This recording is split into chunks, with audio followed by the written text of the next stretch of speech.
सबसे पहले तो विजय शाह के बयान पर प्रतिक्रिया मैं आपकी चाहूंगी। देखिए, ये सवाल सबसे बड़ा सवाल है भाजपा से। जो भाजपा हमेशा बड़े बड़े दावे करती है कि उनके लिए देश सबसे ज़्यादा महत्वपूर्ण है, व्यक्ति नहीं। इस पूरे दावे की पोल खुल गई इस मामले से। भाजपा के लिए व्यक्ति ज़्यादा ज़रूरी है, देश नहीं। भाजपा के लिए व्यक्ति ज़्यादा ज़रूरी है, आर्मी नहीं।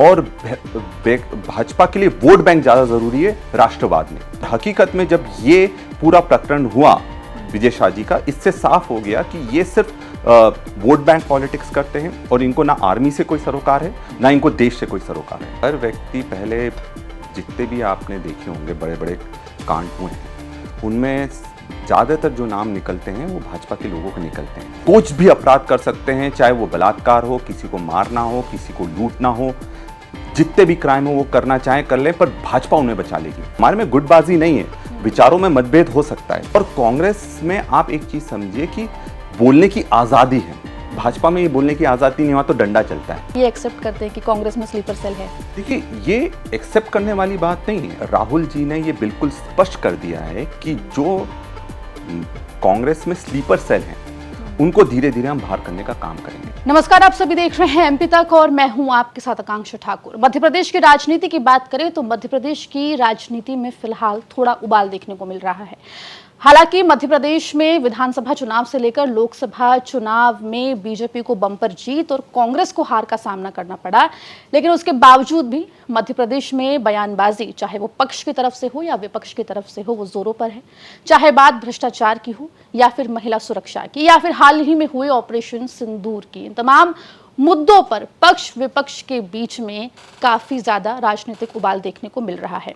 और इन तमाम चीज़ों पर अपनी बात मुखरता से रखते हुए दिखाई दे रहे हैं मध्य प्रदेश की झाबुआ विधानसभा सीट से विधायक विक्रांत भूरिया, जो साथ ही साथ आपको बता दें कि ऑल इंडिया आदिवासी कांग्रेस के अध्यक्ष भी हैं, जो इस वक्त एमपी तक पे हमारे साथ मौजूद हैं। विक्रांत जी, बहुत बहुत स्वागत है आपका एमपी तक। बहुत बहुत धन्यवाद जी।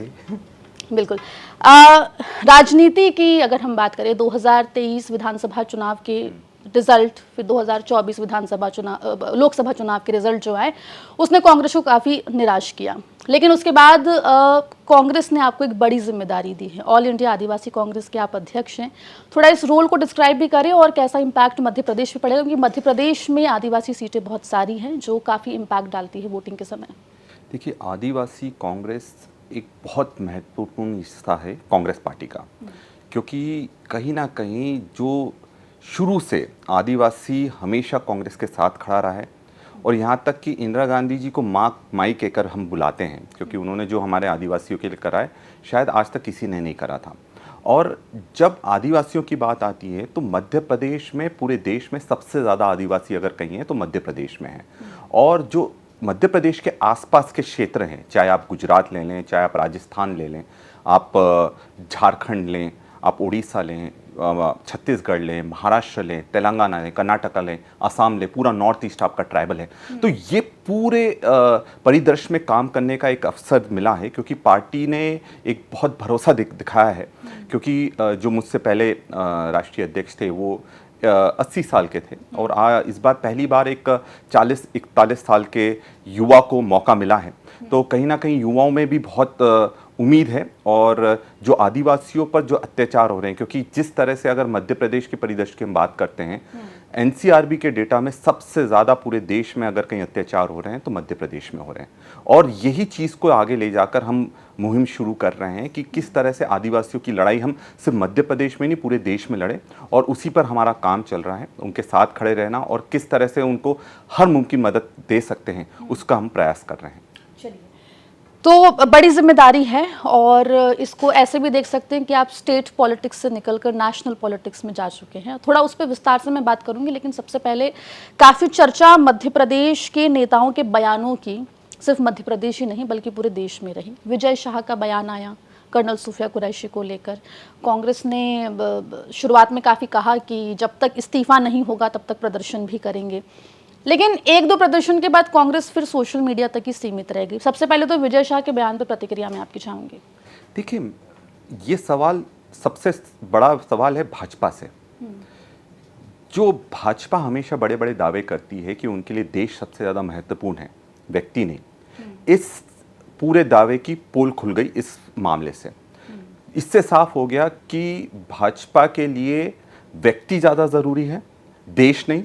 भाजपा के लिए व्यक्ति ज़्यादा ज़रूरी है, आर्मी नहीं।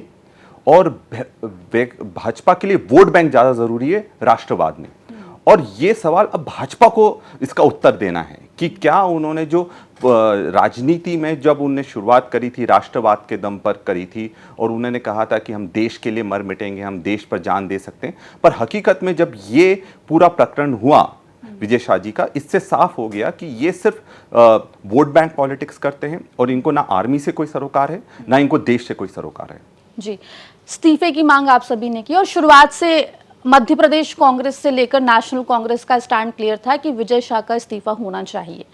प्रदर्शन भी हुए, महिला कांग्रेस ने प्रदर्शन किया, तमाम विधायक जो है उन्होंने राजभवन का घेराव भी किया, लेकिन उसके बाद ऐसा क्या हुआ कि कांग्रेस जो है वो अपने घर में बैठकर सिर्फ फोन पर, सोशल मीडिया पर ही विरोध करती दिखाई दे रही है? देखिए, लड़ाई अभी भी खत्म नहीं हुई है, ये लड़ाई जारी है और हमें भी मालूम है कि लड़ाई लंबी चलेगी और हम पूरी तैयारी से ये, क्योंकि स्पष्ट तो करे, जब सुप्रीम कोर्ट ने अपना निर्णय दे दिया है कि इसमें जांच होना चाहिए और इसमें एफआईआर होना चाहिए, पर अभी तक सरकार ने एफआईआर क्यों नहीं करी? और एफआईआर हुई है तो उस पर कार्रवाई क्यों नहीं हुई है? और हम लोग ये चाहते हैं कि अब सुप्रीम कोर्ट भी इस मामले में आ गया है, हमारी तरफ से जो हमको आंदोलन कर रहे हैं वो भी थमे नहीं है। अगर ये समझ रहे हैं भाजपा के लोग कि आंदोलन थम गए हैं, ये मामला ठंडा हो गया, ये मामला ठंडा नहीं होने वाला है। ये मामला आर्मी के सम्मान का है, ये मामला देश के सम्मान का है और अगर कोई व्यक्ति इस देश की आर्मी का सम्मान नहीं कर सकता, वो इस देशभक्त हो ही नहीं सकता। जी, माफ़ी के 3 वीडियो जारी किए अलग अलग समय पे विजय शाह ने और कहा कि भाषाई भूल हो गई, वो भी आदिवासी समुदाय से ही आते हैं। उस पर आप क्या कहेंगे, उनकी माफ़ी पर? देखिए, मैं फिर ये कहना चाहूँगा कि बीजेपी को अपना स्टैंड क्लियर करना पड़ेगा। बीजेपी देश उनके लिए ज़्यादा प्राथमिकता है या व्यक्ति उनके लिए प्राथमिकता है, और इसी से उनका जो पूरा आकलन आप लगा सकते हैं कि जो राष्ट्रवाद का ये एक मूवमेंट बनाते हैं, उसकी पूरी धज्जियां उड़ाने का काम ये पूरा प्रकरण कर रहा है। और सिर्फ विजय शाह जी नहीं, आप ये देखिए उनके डिप्टी सीएम ने क्या बोला, देवड़ा जी ने भी तो बोला। मैं अगला सवाल उसी को लेके करना चाह रही थी कि उनका भी बयान आया, देवड़ा जी ने सेना नतमस्तक है। सेना नतमस्तक है। अरे, जो सेना खुद के शौर्य पर इस देश की रक्षा करती है, उसको आप बोल रहे हो कि किसी एक व्यक्ति के, प्रधानमंत्री के चरणों में मस्तक है। शर्म आना चाहिए उनको। उनका जो वक्तव्य है बहुत गंभीरता से बीजेपी को लेना चाहिए, और जिस तरह से इनके लोग अलग अलग बयानबाजी कर रहे हैं, ये कहीं ना कहीं भाजपा का जो चाल और चरित्र में जो अंतर है, ये चीज़ जनता के सामने, आम जनमानस के सामने भी उजागर होती जा रही है। एक और मामला है मध्य प्रदेश का, काफ़ी सुर्खियों में रहा, हाईवे कांड। मेरे हिसाब से आपने सुना होगा, बीजेपी नेता बताए जा रहे हैं, हालांकि बीजेपी ने दूरी बना ली है उनसे कि नहीं है बीजेपी के नेता। इस पर आप क्या कहेंगे? देखिए, हर व्यक्ति, पहले जितने भी आपने देखे होंगे बड़े बड़े कांड हुए हैं, उनमें ज़्यादातर जो नाम निकलते हैं वो भाजपा के लोगों के निकलते हैं। फिर भाजपा दूरी बना लेती कि ये हमारा कोई ऑनलाइन सदस्य है या फिर ये हमारे साथ नहीं है, इनके परिवार के लोग हमारे सदस्य हैं। पर हकीकत ये है कि बीजेपी से संबंधित लोग क्यों सामने आ रहे हैं, इसका सबसे बड़ा कारण मैं आपको बताता हूँ। ये है क्योंकि पावर का जो गुरूर है उनके दिमाग में चढ़ चुका है। उनको ये लगता है कि अगर वो भाजपा में है तो वो कुछ भी कर सकते हैं, कुछ भी अपराध कर सकते हैं, चाहे वो बलात्कार हो, किसी को मारना हो, किसी को लूटना हो, जितने भी क्राइम हो वो करना चाहे कर ले, पर भाजपा उन्हें बचा लेगी। तो ये जो सबसे बड़ी विडंबना है कि दोषियों को, जो अपराधियों को बचाने का काम ये सरकार कर रही है। आज मध्य प्रदेश में जंगल राज क्यों बोला जा रहा है? वो जंगल राज इसलिए बोला जा रहा है क्योंकि दोषियों को सजा ही नहीं हो रही है। वो व्यक्ति कहीं ना कहीं भाजपा का एजेंट निकलता है, उसके बाद भाजपा उसको बचाने में लग जाती है। और इसमें सबसे ज्यादा पिस कौन रहा है? इससे सबसे ज्यादा पिस रहे हैं, जनता पिस रही है, आम लोग पिस रहे हैं, युवा पिस रहा है। और यही हकीकत है कि जब तक दोषियों को, आरोपियों को, अपराधियों को ये सरकार संरक्षण देती रहेगी, तब तक ये अपराध नहीं रुकने वाले। बिल्कुल। अपराध की अगर हम बात करें तो खंडवा में एक गैंग रेप का भी मामला सामने आया। महिला सुरक्षा की बात हो या फिर भ्रष्टाचार की बात हो या बेरोजगारी की बात हो, मध्य प्रदेश हर रोज एक नया आयाम इसको लेकर छूता है। ये मुद्दे बहुत गंभीर हैं, लेकिन क्या आपको नहीं लगता कि अगर हम मध्य प्रदेश कांग्रेस संगठन की बात करें तो जिस तरीके से इन मुद्दों के साथ सड़कों पर मध्य प्रदेश कांग्रेस को होना चाहिए, वैसे कांग्रेस दिखाई नहीं देती है? देखिए, नहीं, लड़ाई लड़ रहे हैं। हमारे अध्यक्ष जीतू पटवारी जी बहुत ताकत से लड़ाई लड़ रहे हैं।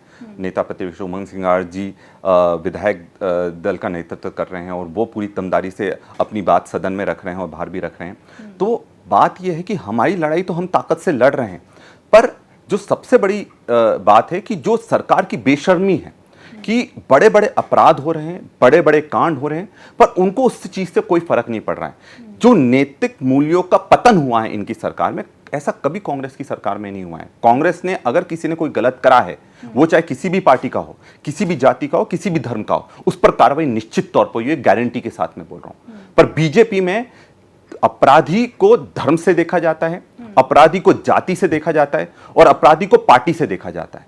और ये परिवर्तन दोनों पार्टियों में सबसे बड़ा जो अंतर है, ये सबसे बड़ा अंतर है जी। मध्य प्रदेश कांग्रेस की अब बात करते हैं। बहुत बयान हाल के दिनों में सुनने को मिले। किसी ने कहा कि गुटबाजी का कीड़ा है कांग्रेस में। बड़े दिग्गज नेताओं की नाराजगी भी देखने को मिल रही है। मध्य प्रदेश कांग्रेस के संगठन में आखिर चल क्या रहा है, ये जनता भी जानना चाहती है। एकजुट होने की बात करते हैं जब मंच सज जाता है, लेकिन जैसे ही मंच जब सभा खत्म होती है उसके बाद जो बयान आते हैं अपने अपने क्षेत्रों में, वो काफी कंफ्यूजन क्रिएट करते हैं। मध्य प्रदेश कांग्रेस में एकजुटता एक बहुत बड़ा मुद्दा दिखाई पड़ रहा है।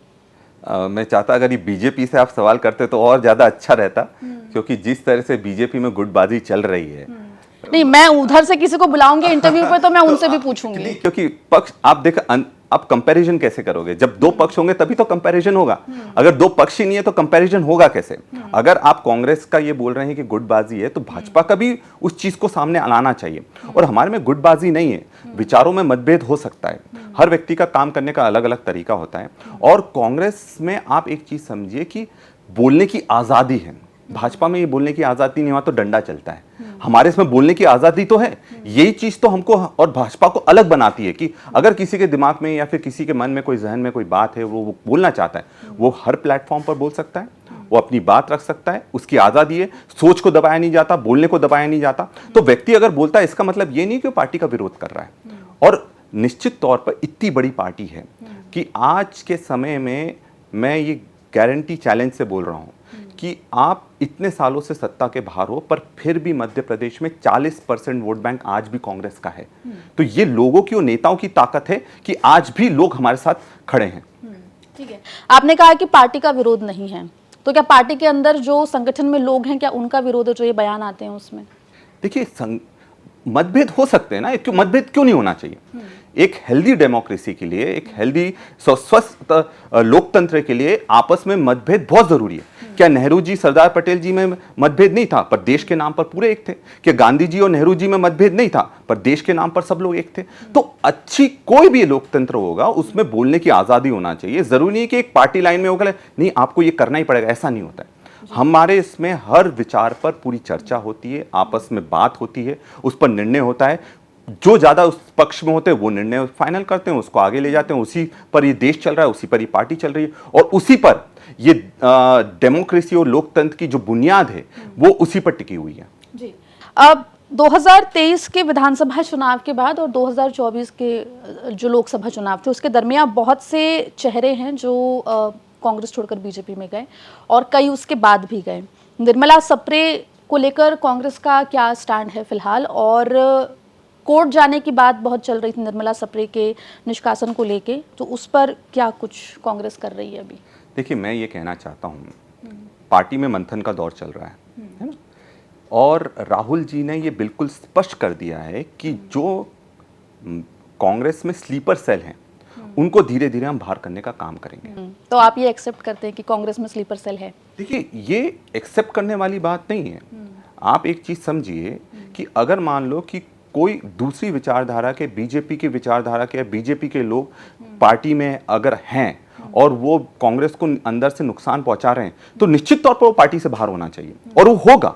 आप देखिए, आज पहले ये होता था कि कांग्रेस है ना कि यार कोई पार्टी ना छोड़ दे, ये पार्टी से ना चले जाए। आज वो वाले दौर से पार्टी आगे निकल गई है। पार्टी में वही रहेगा जो पार्टी की आइडियोलॉजी से जुड़ा हुआ है, पार्टी की विचारधारा से जुड़ा है, क्योंकि वही व्यक्ति आगे चल सकता है। क्योंकि देखिए, बीजेपी के मनी पावर का हम चैलेंज नहीं कर सकते हैं, पैसा को हम चैलेंज नहीं कर सकते, उनके मसल पावर को हम चैलेंज नहीं कर सकते हैं, उनके जो करप्शन को उसको हम चैलेंज नहीं कर सकते हैं, और जिस तरह से जो गवर्नमेंट के इंस्टीट्यूशन को चोट पहुंचा रहे हैं उसको हम चैलेंज नहीं कर सकते हैं। आप देखिए, आईटी हो चाहे सीबीआई हो, ईडी का किस तरह से दुरुपयोग हो रहा है। खुद सुप्रीम कोर्ट बोल रहा है कि ईडी पूरी तरह से धीरे धीरे लोकतंत्र को खत्म करने का काम कर रही है। तो बात साफ है, उनके पास जो है वो ताकत को अगर हमको चुनौती देना है तो हमारे पास एक ही ताकत है, वो है आइडियोलॉजी। और जो कांग्रेस की आइडियोलॉजी में रहेगा, जो साथ रहेगा और लड़ने के लिए तैयार है, जो डरेगा नहीं, वही कांग्रेस में बचेगा। बाकी लोग जाएं, उनका अगर वो जाना चाहते हैं तो बिल्कुल जा सकते हैं। जी, एक आरोप ये, क्योंकि आपने ये स्लीपर सेल वाली बात कही, तो ये आरोप बहुत लगता है कि कांग्रेस पार्टी के अंदर ऐसे नेता हैं जो अंदर खाने बीजेपी की मदद करते हैं। तो क्या उनको स्पॉट किया जा रहा है? कोई एक आगे को लेके कुछ संगठनात्मक बदलाव या ऐसा कुछ मध्य प्रदेश में देखने को मिल सकता है? मध्य प्रदेश आज के समय में पूरी देश की पॉलिटिक्स में बहुत बड़ा केंद्र बिंदु बनता चला जा रहा है। जहां तक कांग्रेस की पॉलिटिक्स की मैं बात कर रहा हूं, क्योंकि लोकसभा में हमारे पास एक भी सीट नहीं आई थी, जबकि आप देखिए कि 40% वोट शेयर के बाद भी अगर हमारे पास सीट नहीं आ रही तो हम मंथन चल रहा है। दिल्ली में भी उस चीज को मंथन चल रहा है, और हम ये देखने की कोशिश कर रहे हैं कि जो हमारी हार हो रही है वो किसी नेताओं के कारण हो रही है, वो कमजोर कैडर के कारण हो रही है, वो कमजोर संगठन के कारण हो रही है, जो भी है, और हम उसको दुरुस्त करने के लिए तैयार है। देखिए, कमजोरी हर संगठन में हो सकती है, पर अगर हम उस चीज का सुधार करना चाहते हैं तो यही अपने आप में पहला कदम है। और मैं आपको ये चैलेंज से बोल सकता हूं, आप ये देखिएगा 2027 में गुजरात में हमारी सरकार बनेगी, और 2028 में मध्य प्रदेश में हमारी सरकार बनेगी, और 2029 में लोकसभा में हम वापस सत्ता में आएंगे। जी, मेरे अगले सवाल का जवाब आपने खुद ही दे दिया। मैं पूछना चाह रही थी कि अभी तो मंथन का दौर है, तो अगला विधानसभा चुनाव में कमबैक पार्टी का मान के चल रहे हैं? 100% कमबैक होगा, क्योंकि देखिए, अगर रास्ता है और नियत सही है तो फिर आपको लक्ष्य पाने से कोई नहीं रोक सकता। ठीक है, अंतिम सवाल मेरा, मोहन सरकार का जो अभी तक का कार्यकाल है उस पर क्या कहेंगे, कितने नंबर देंगे? मैं क्या नंबर दूं उसमें, क्योंकि देखिए, जिस तरह से ये प्रदेश नीचे जाता जा रहा है, ये जिस तरह से बिहार की गत हुई, ऐसा नहीं हो कि मध्य प्रदेश की भी वो गत हो जाए। और जिस दिशा में हमारा मध्य प्रदेश जा रहा है, ऐसा लग रहा है कि इसको अगला बिहार बना देंगे ये लोग। जिस तरह से लूट खसोट मची हुई है, जिस तरह करप्शन मचा हुआ है, जिस तरह से जंगल राज मचा हुआ है, ये कहीं ना कहीं इस प्रदेश के लिए और आने वाली पीढ़ियों के लिए बिल्कुल भी सही नहीं है। जी, मैंने अंतिम सवाल कहा था, लेकिन एक और सवाल मैं पूछ रही हूँ, वो ये कि आने वाले दिनों में क्या हम मध्य प्रदेश में कांग्रेस का कोई बड़ा आंदोलन उन तमाम मुद्दों के ऊपर देख सकते हैं जो अभी आपने इस इंटरव्यू में गिनाए हैं, चाहे वो महिला सुरक्षा हो, बेरोजगारी हो, बढ़ती महंगाई हो या भ्रष्टाचार हो? देखिए, 100% बड़े बड़े आंदोलन होंगे। देखिए, अभी हमारा संगठन में संगठन सृजन का कार्यक्रम चल रहा है, जो ये 1 साल हमने दिया है, पूरा संगठन को मजबूती पर करेंगे, बूथ तक लोग खड़े करेंगे।